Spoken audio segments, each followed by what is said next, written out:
Emaphoyisa-ke embubesolo-ke ayachubeka nokuxwayisa sona-ke sive ukuthi simane-ke sicaphelisise ikakhulu uma siyakhona-ke emadolobheni siyawuthenga-ke impahla lehlukahlukene.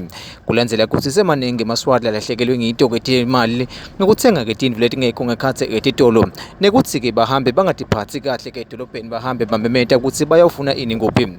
Muhla-ke emaphoyisa-ke esemliba akathole lona kalithuba ukuthi afundzise sona-ke sive sasemjolo esikhane-ke sihlangene ukuthi kufuna-ke sexwayise-ke kanjani uma ngabe-ke sifuna kuyawuthenga tindlu etehlukahlukene khona-ke edolobheni, nekuthi-ke imali ilahleka kanjani kuye-ke mobile money.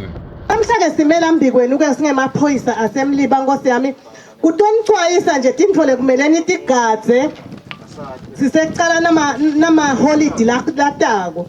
Lokhu sikhuluma nje sekhona abantu labaningi labatile batopota balahlekelwe imali etinhlanganweni, bahambile bo-48,000 bahambile bo-29,000. So-ke sithi singemaphoyisa namuhla ngiyacela ningive kahle silalelisisane, sitawusuka la sihambe siye edolobheni kaManzini. Angisho kukhona nababoma-ke labakhanze ukuthi bathengele inhlangano, ukhanze sebahamba bashoshomane. Angithi niyeva noma nihamba nishoshomane niyacoca, hayi le rice 10 kg ishiphe kuphi kuphi. Labafana sebavele bayabona ukuthi ngilaboma-ke benhlangano laba. Ngisho siyacela-ke singemaphoyisa ukuthi caphelani, niyekele kuhamba shoshomane, ngenani ekhathi esitolo nicele manager imali ninikete manager, siyevana muzi.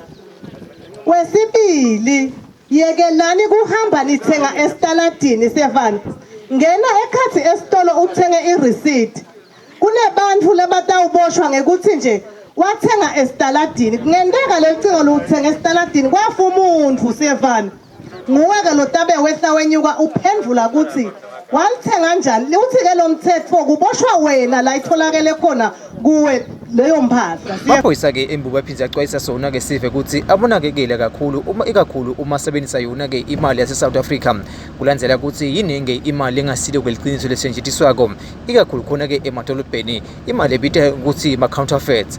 Etindzabeni temsakato iyeMaswati Channel, Ingeri Khalusi ngisemjoli.